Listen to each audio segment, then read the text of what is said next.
that used to be used to be Minister of Foreign Affairs, Planning, Vice President of ECOWAS. He got a very long CV, very experienced, in our setting. But I understand he's currently unemployed, and he said he's attending to his chickens. Okay, how you doing, Doctor? How you doing? I'm doing fine. I'm doing fine. Dr. Toga Gawe McIntosh. She's our guest right here on the SMS. How's everything with you, Doc, since then? Well, you just summarized it very well. At home, relaxed. I see some chickens around. My last chicken just had 11 kids. Can you imagine 11. that? 11. Yeah, so they are running around. I'm somewhere out of And town. you are watching them all I'm on watching this. them. It's fun. Okay. Now, we first want to hear from you, Dr. McIntosh. We spoke with you, I think, some months back when this whole debate, this whole noise was in the public about your intention. People said you did have the intention to run in the primary of the former ruling Unity Party. And so when that whole noise came up, when the information came up, there was this whole noise with the debates and everything, and people were saying, "Oh, how possible it is? Is it true?" And then we invited you, and you say you're doing some consultations. Have you made up your mind now, or there's a change of mind? Well, thank you very much, Georgie. And, I'm glad that you put the context very well because it's a continuation of our last discussion. That's Just a small caveat of correction. During the last time, we were very clear that if it was not on the show, most likely, but Martin was on the show, we were very clear that no, there's no contestation between myself and JMP in the Unity Party because I was no longer a member of the party.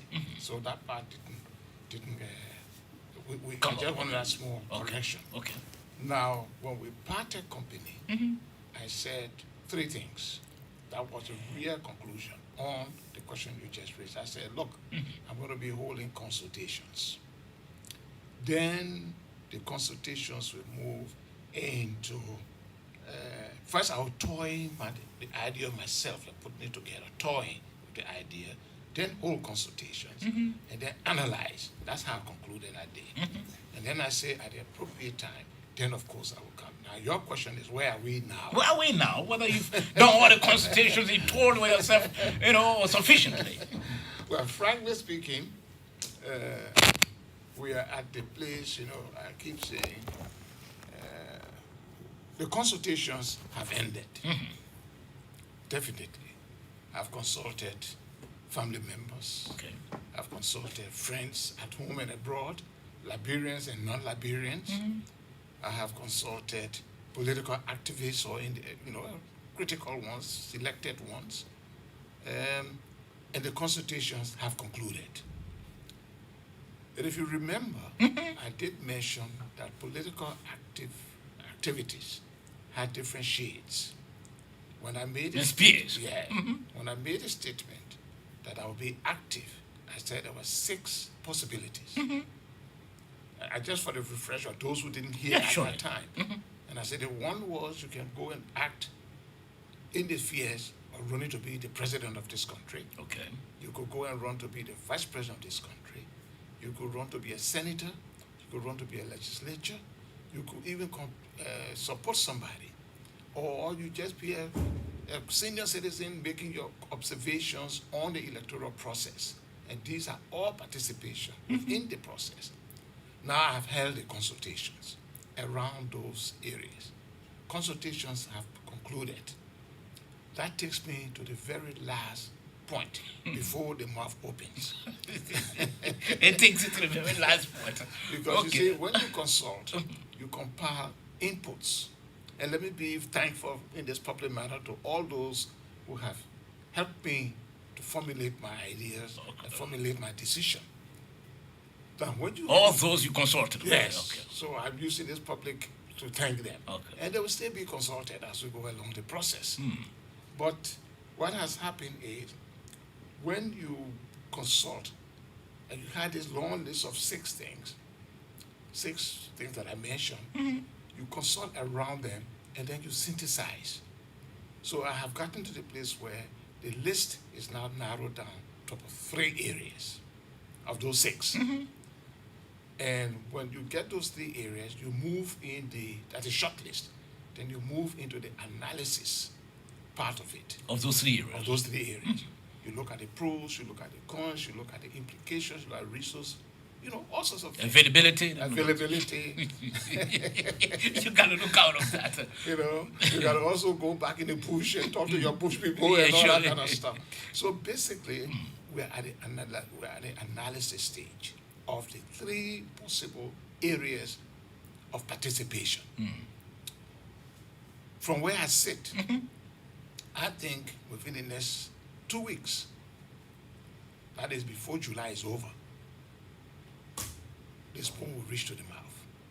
From what you said, okay, now, so the 6 areas I made a reference to earlier, the list had narrowed down to 3. Yes. Can you just share with us the 3 that you have currently now? No, I knew you were going to ask that question. You see, when you are doing closed-door analysis, even though you are analyzing 3, but you subject this analysis to a lot of sensitivity issues. For example, some of them we mentioned. And then on the basis of the findings of those analyses, you could even reprioritize. You could even drop something out of that list and go back in your old list and bring something back in. I mean, this is what analysis, particularly closed-door technical analysis. And I don't want to be speaking as a PhD person this morning, so let me put it in simple English. Here I am. I want to make a decision. I was looking at 6 different areas where those decisions could be made. From the consultation, people are saying, well, let's do the UT, but they should do. And 3 things are emerging from the various conversations. Now I'm going to go with a small team in closed door and say, let's look at these 3, rank them. The chances are, from that analysis, you say, no, these 3, let's take this one out. And maybe let's bring another one that we left out in there. Because that's how you do these kinds of subjective analysis. No. So, to answer your question, give me 2 weeks. We are almost there. I'm going to come back. 2 weeks. Now, but Dr. Gary McIntosh, why is it taking you long, let me put it in your own words, for the spoon to reach the mouth? Sometimes people call certain people Abu Kiddies when I was in school at Rick's Institute. The Abu Kiddie person was, you rush into judgment. You will say, are you Abu? I don't know whether these days that terminology applies. But in my days, they applied. Abu kidding. And when you're Abu kidding, sometimes you get burned quickly. There is nothing wrong in an extensive analysis, particularly when discussing political issues, that is not under your full control. Why? Political issues are the people issue, the citizens But issue. you are making the decision. The choice is yours. And whatever that comes, whether good or bad, you experience it. So why it is not under your control? Look, it is not, nobody must fool themselves. Yeah. Political decisions, the external factors that are involved, the people, the resources, there are a lot of other factors. So when you're doing an analysis and you run into it, and you did not cover your back, you are not sure of the support base, and you jump into it, you find yourself burnt out. And I've learned this thing over time, not just political. If you see me in any discussion, I mean, whether I'm on the football field talking, I will digest what I want to say before I say it. And the reason is simple. Because when you say it, you have to implement it. And you cannot say it and you cannot implement it. I think the critical issue here, for me, is 2 things.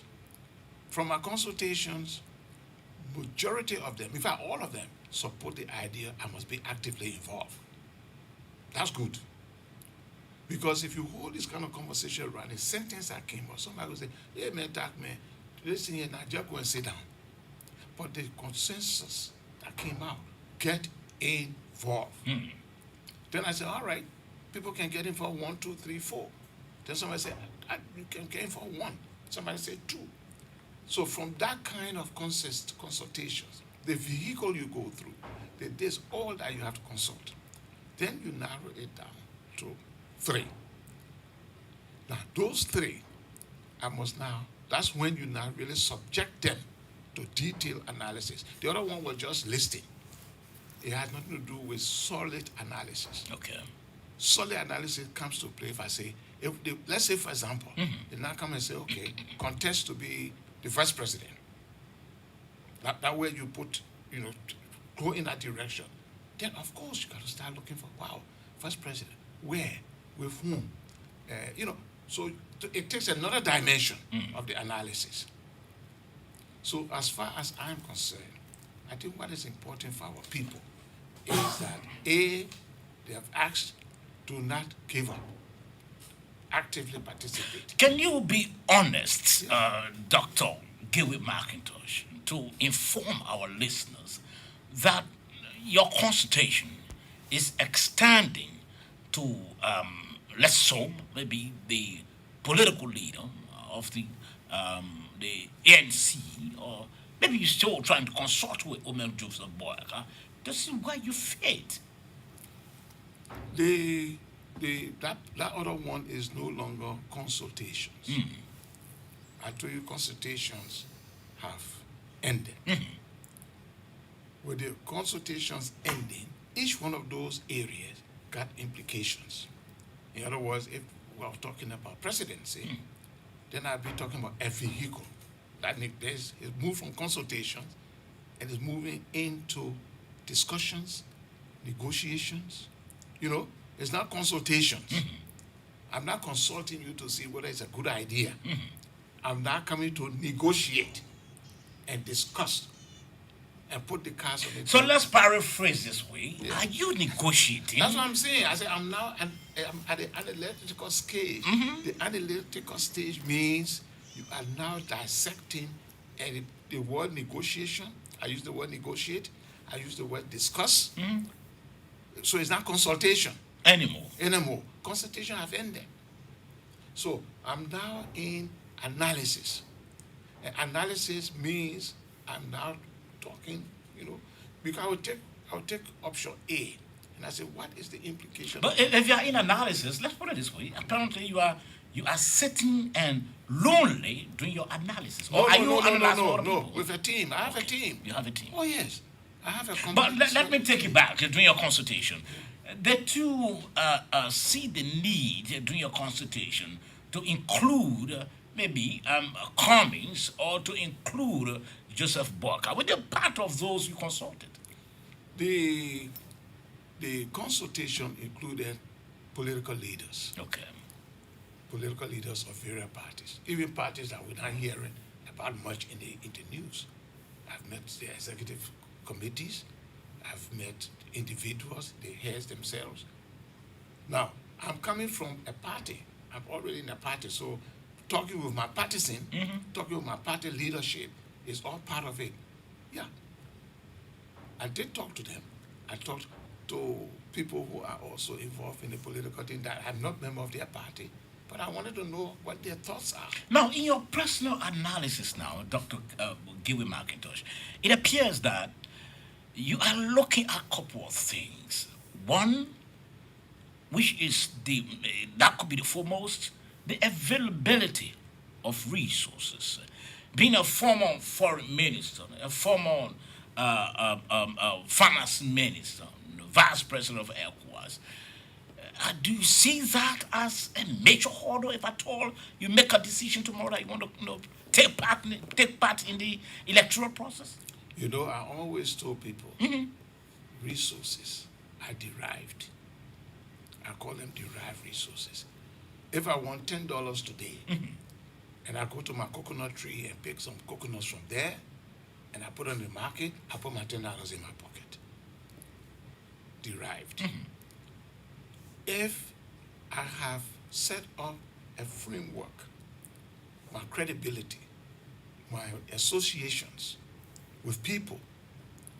If it is ripe, I can derive resources. So transforming these kinds of what a friend of mine used to call share